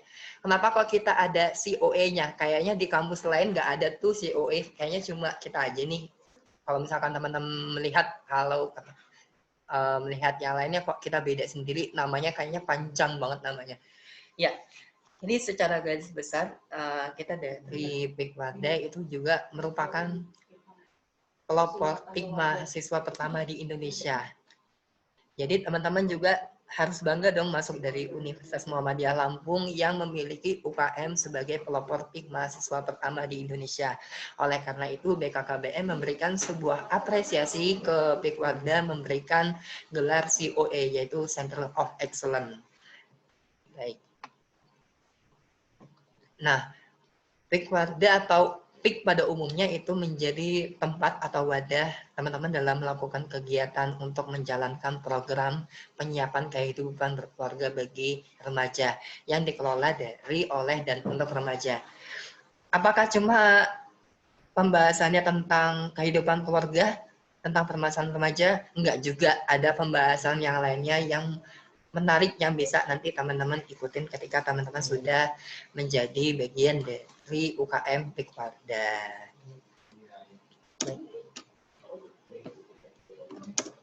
Nah, PIK remaja itu sendiri pastinya memiliki sasaran dan ruang lingkup ya, karena di dalam suatu organisasi itu sudah pasti memiliki sasaran dan ruang lingkup yang jelas. Kalau sasaran dari PIK sendiri itu ada 4 poin ya yang paling penting. Di dalam PIK itu pasti adanya harus memiliki pembina. Nggak mungkin dong dalam organisasi atau mungkin teman-teman gabung di sekolah OSIS misalkan nggak ada pembina, itu nggak mungkin ya. Kenapa harus ada pembina walaupun kita sudah mahasiswa tapi kita juga membutuhkan namanya pembinaan dari pembina untuk mengarahkan kegiatan kita. Kemudian poin yang kedua sasarannya adalah pengelola PIK. Pengelola PIK ini sendiri itu adalah pengurusnya. Ada apa aja nanti bakal kita bahas di slide berikutnya.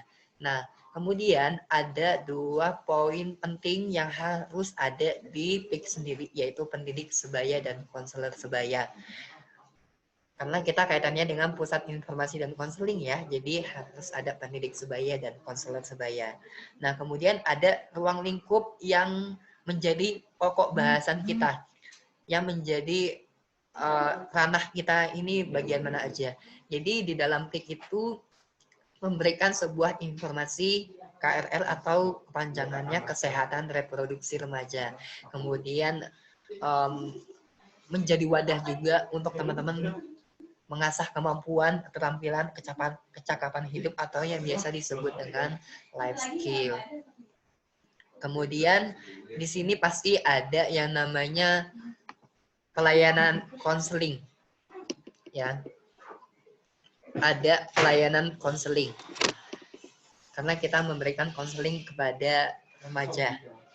Kemudian memberikan rujukan. Rujukan ini apa? Ketika ada yang curhat ke PIK counselor, ketika permasalahan itu dirasa memang urgent, membutuhkan pelayanan khusus, kita memberikan rujukan ke ranah yang lebih berwenang. Contoh misalkan ke psikologi misalkan. Itu nanti kita memberikan rujukan tentang masalah-masalah psikologis. Kemudian ada juga di sini memberikan pengembangan jaringan dan dukungan. Tadi sudah diberikan paparan bahwasanya kita banyak dukungan ya, termasuk dari BKKBN karena kita juga anaknya BKKBN. Pasti memberikan support ke PIK remaja yang ada di Indonesia. Kemudian pengembangan jaringan tadi kita banyak sekali relasi yang bisa teman-teman dapatkan. Kemudian kegiatan-kegiatan pendukung lainnya yang sesuai dengan ciri dan minat remaja. Di sini kita ada beberapa yang ingin saya sampaikan terkait dengan struktur organisasi.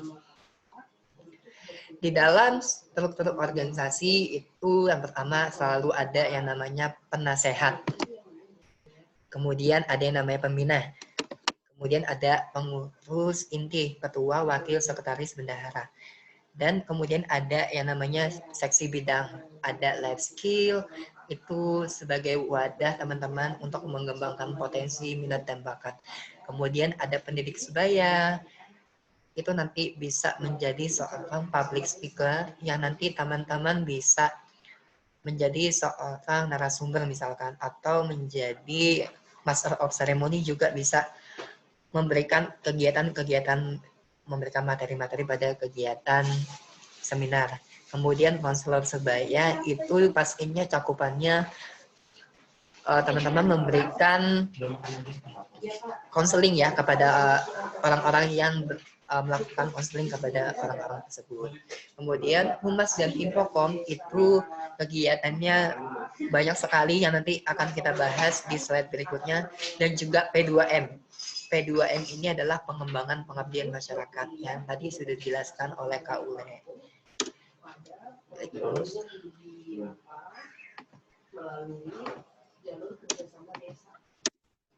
Oke, sabar. Ini kok macam-macam. Oke. Nah, secara singkat saya memberikan beberapa fakta. Karena tanpa adanya fakta itu biasanya timbulnya informasi hoax ya, teman-teman. Di sini ada beberapa fakta UKM PIK Wardah yang bisa kupas bareng-bareng. Banyak sekali alumni dari teman-teman PIK Wardah yang memiliki potensinya yang luar biasa, prestasinya banyak sekali, bahkan sampai mendapatkan penghargaan. Secara garis besar, kita yang pertama, teman-teman sebenarnya kalau dari PIK Wardah itu sendiri awalnya dibentuk dari tingkat fakultas psikologi. Jadi teman-teman yang mungkin tahu sejarahnya dari PIK Wardah itu sebenarnya awal mulanya dari kegiatan fakultas psikologi. Kemudian beberapa periode akhir ini barulah diangkat UKM ini menjadi UKM tingkat universitas. Buat teman-teman yang mau tanya bisa langsung dituliskan ke kolom komentar. Oke. Nah, berikut saya berikan gambaran ya, sebenarnya di Wardah ini prestasinya apa aja, karena banyak banget. Nah, ini baru beberapa sampel yang saya punya ya, karena kalau ditampilin di PPT itu kayaknya numpuk. Jadi saya hanya menampilkan prestasi beberapa yang terbaru dan beberapa prestasi yang lama.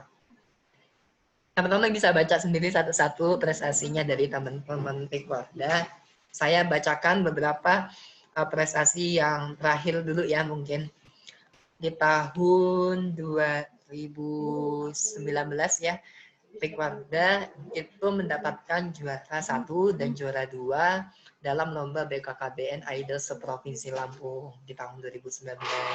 Kemudian berikutnya mendapatkan penghargaan sebagai pemenang penulis caption atau takarif terbaik seprovinsi Lampung di tahun 2020. Ini diberikan oleh Kantor Bahasa Provinsi Lampung dan juga Ikatan Duta Bahasa Provinsi Lampung. Dan masih banyak prestasi yang lainnya yang nggak bisa saya sebutin satu-satu ya. Baik, berikutnya kita memiliki beberapa program kerja unggulan yang biasanya kita adakan secara berkala.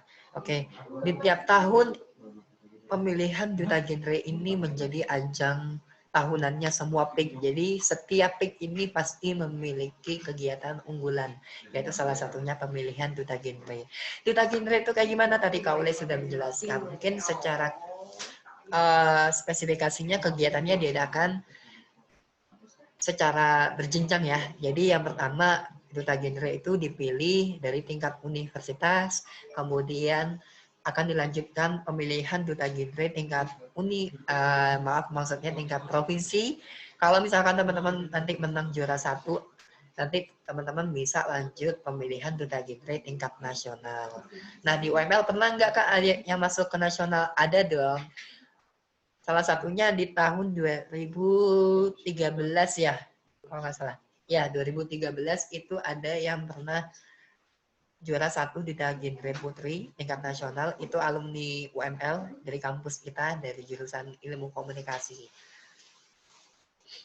Nah nanti untuk spesifikasinya untuk kegiatan pemilihan duta genre akan kita bahas ketika teman-teman sudah masuk di Pikwarda, karena pembahasannya panjang sekali ya teman-teman.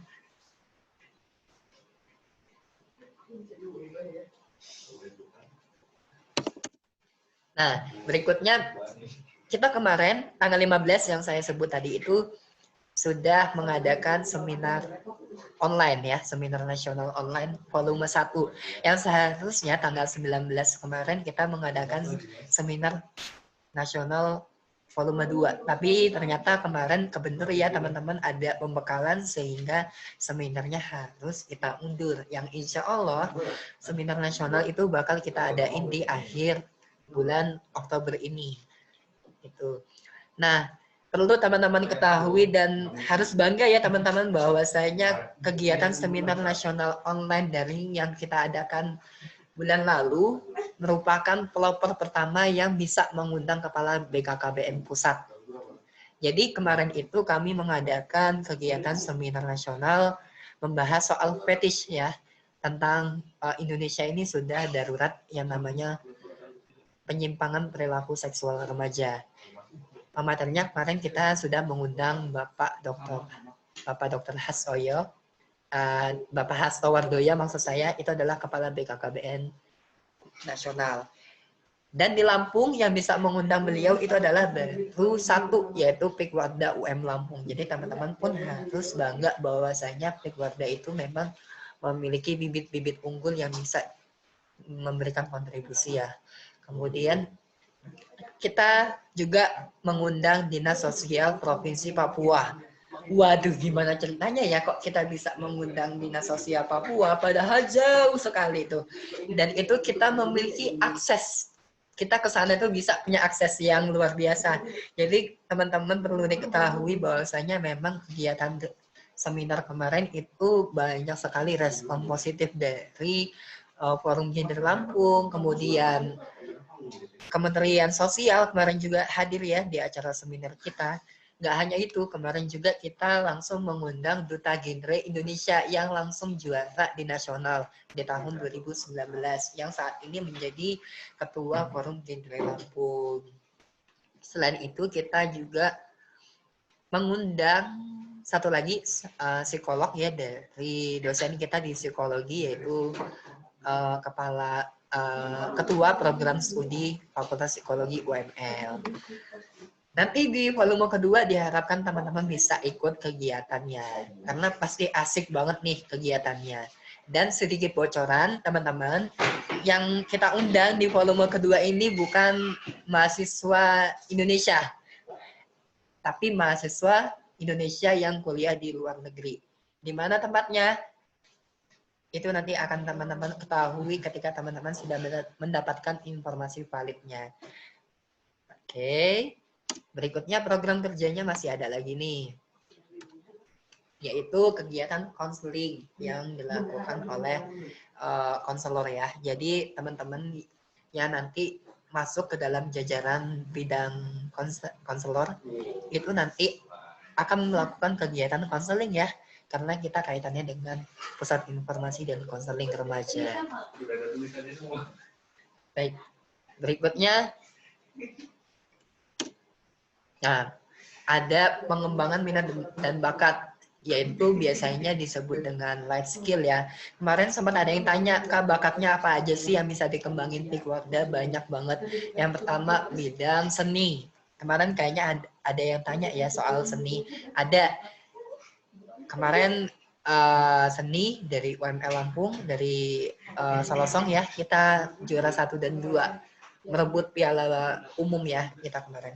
Kemudian minat bakat lainnya bidang seni apalagi nih, ada kemarin kita bulan Agustus di akhir bulan kita membuat sebuah proyek yaitu pembuatan video kompilasi yang diikuti oleh pemuda-pemudi di berbagai wilayah di Indonesia. Teman-teman mau tahu videonya nanti bisa langsung kepoin YouTube kita yaitu Pikwarda Official. Setelah itu ada pengembangan bakat di bidang grafis dan konten kreator. Kalau misalkan teman-teman mengikuti akun kita, baik di YouTube maupun di Instagram, itu banyak sekali postingan terkait dengan edukasi, yaitu tentang desain grafis. Nanti teman-teman bisa belajar bagaimana menjadi seorang konten kreator. Yang nantinya juga ada pembimbingnya, nanti teman-teman bisa belajar. Baik, berikutnya ada lagi namanya pengembangan pengabdian masyarakat. Pengembangan pengabdian masyarakat ini sudah jelas kita terjun ke masyarakat ya, yang artinya kita memberikan informasi dan konseling berupa edukasi kepada remaja maupun anak. Kegiatannya seperti apa, Kak? Kegiatannya seperti kegiatan training motivasi. Mungkin kalau teman-teman udah pernah ikut training motivasi, disitulah kita menjadi peran seorang generasi berencana yang kontribusi ke dalam masyarakat. Kegiatannya banyak banget. Kita bekerja sama dengan desa binaan ya. Kalau teman-teman tahu, kita bekerja sama dengan desa untuk melakukan kegiatan tersebut. Tapi sangat disayangkan untuk periode tahun ini, khususnya di bulan-bulan ini kita nggak bisa nih mengadakan kegiatan pengabdian masyarakat karena lagi ada COVID ya. Kalau COVID kita nggak berani dong. Nggak berani dong kita ke lapangan, yang ada nanti kita dicap sebagai orang yang tidak bisa mematuhi aturan pemerintah ya. Oleh karena itu untuk saat ini kegiatan kita masih dialihkan berbasis online. Kak, jenuh banget online, masa selama 1 semester nggak ada kegiatan langsung. Kita melihat situasi dan kondisi. Kalau misalkan memang nanti kita memungkinkan kumpul di kampus atau kegiatan sosialisasi, kita bisa langsung terjun ke lapangan. Itu. Nah, secara gamblangnya adalah Pikwarda ini memberikan kesempatan untuk teman-teman yang ingin mengembangkan minat dan bakatnya. Bakat apapun yang bisa teman-teman kembangkan bisa banget berkontribusi dan join di UKM kami. Tetapi semua itu bisa teman-teman ambil, kesempatan itu wadahnya bisa dimanfaatkan kalau teman-teman mendapatkan pilihan yang tepat. Karena apa?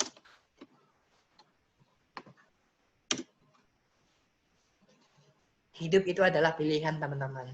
Kalau tadi Kak Ule sudah memberikan gambaran, sudah membuka pikiran kita bareng-bareng, sekarang teman-teman waktunya untuk memutuskan, karena hidup adalah pilihan.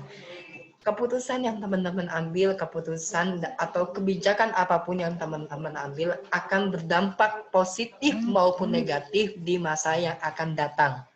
Oleh karena itu, saran saya, pilihlah hidup atau pilihlah sebuah kebijakan yang memang bisa membuat teman-teman lebih berkontribusi, lebih bermanfaat untuk orang lain. Tapi tidak hanya memilih sebuah pilihan sesuai dengan potensi juga. Tapi teman-teman harus berdasarkan dengan passion. Hidup itu bukan hanya sekedar pilihan, tetapi hidup itu juga merupakan bagian harus yang menyenangkan. Teman-teman memilih pilihan harus growing is fun. Bertumbuh itu menyenangkan loh. Jangan sampai teman-teman nanti bergabung itu banyak sekali beban yang teman-teman dapatkan. Jadi teman-teman harus bergabung sesuai dengan passion. Teman-teman bisa belajar. Kak, saya belum ada passion, saya belum tahu tempatnya di mana. Teman-teman bisa belajar bareng-bareng di sini. Jangan takut untuk belajar, jangan takut untuk menonjolkan potensi teman-teman. Nah, saya akan mengungkap lagi nih fakta tentang PIK. Gaul versus kreatif. Teman-teman tahu ya gaul itu apa?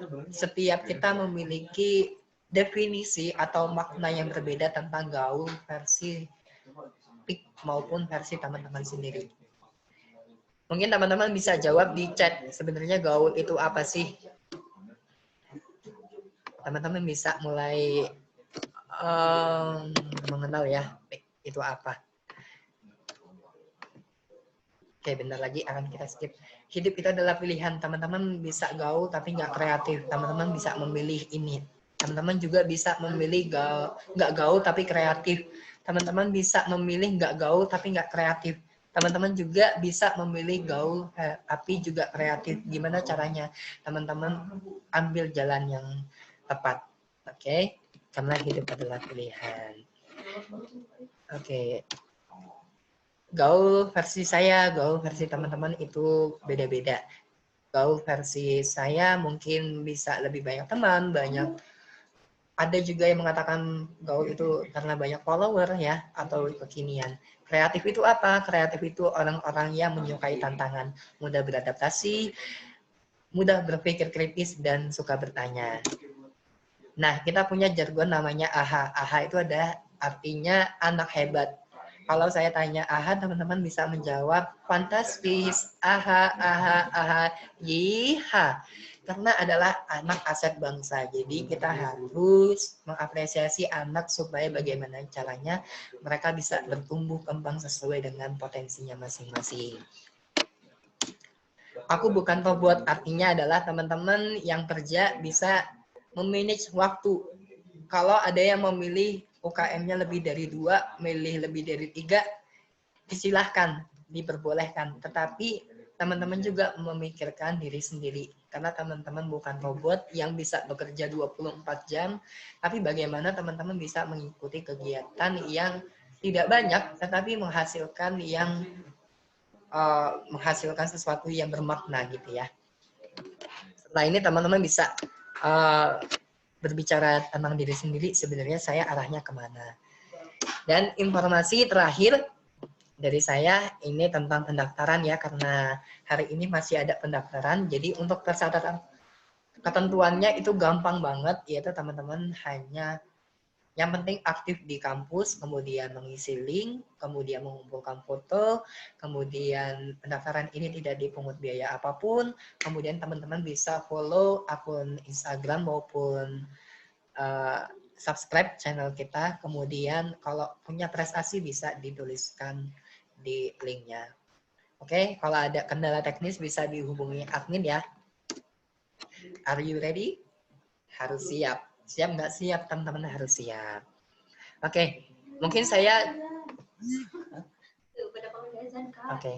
Oke, mungkin sudah jelas ya. Untuk sesi diskusi tanya jawab, kita akan beralih ke WA aja nanti malam. Teman-teman bisa diskusi di WA karena mungkin time-nya sudah out ya. Oke. Cukup dari saya, mohon maaf dari segala hilau. Terima kasih atas perhatiannya. Saya akhiri, wassalamualaikum warahmatullahi wabarakatuh. Waalaikumsalam warahmatullahi wabarakatuh. Terima kasih.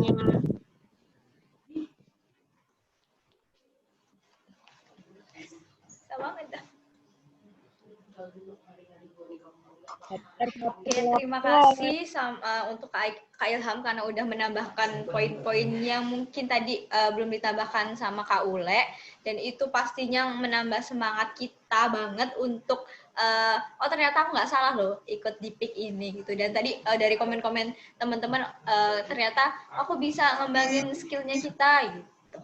Oke, karena waktunya udah sore juga dan udah azan, langsung saja dari saya. Apabila ada kesalahan, saya mohon maaf. Nanti kalau misalnya ada pertanyaan-pertanyaan bisa kita pindah di WhatsApp ya. Gitu aja. Kalau lebihnya saya mohon maaf. Saya akhiri. Oh ya, karena terburu-buru ya. Ya, acara tadi itu penutup. Marilah kita tutup acara ini dengan mengucap lafal hamdalah. Alhamdulillahirobbilalamin. Dari saya apabila ada kesalahan, saya mohon maaf. Saya akhiri. Wassalamualaikum warahmatullahi wabarakatuh. Waalaikumsalam warahmatullahi Ada teman-teman, kita pindah ke WhatsApp ya. Nanti malam kita ngobrol-ngobrol. Yang pertanyaannya belum sempat dijawab, kita bisa tanya-tanya, sharing-sharing di WhatsApp kita nanti. Kayaknya perlu kita buka nih. Mana nih muka-muka orangnya? Ini layarnya hidup nggak, Bin? Layarnya hidup ya? Ada hidup. Mau dihidupin? Udah, kayaknya pada mau sholat deh. Oke, yaudah. Ya, teman-teman, karena udah azan, yang mau live silahkan. Yang masih mau stay di sini nggak apa-apa. Sholat dong. Ya, katanya Kak Ule, stay with me. And I will be there for you. And I will be Apa? I'll be there for you. I'll be there for you. And I love you. But sorry. I love you but goodbye. Kok Kak Ule kayak tuh curhat gitu sih Kak Ule? Oke, nggak salah film kami ini berbeda buset. Kita buat nanti akan mengandung saran buat kita Kak yang nanti akan kita buat. Ya, yang masih stay, terima kasih ya. Udah ngikutin agenda ini, ditunggu agenda-agenda yang lainnya. Jangan sampai kalian ketinggalan, karena bakal ada agenda-agenda yang seru banget pastinya.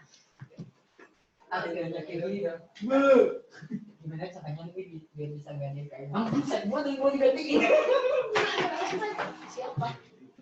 Anak Pai. Gua kaget tuh. biasa aja kayak nggak usah ketawa.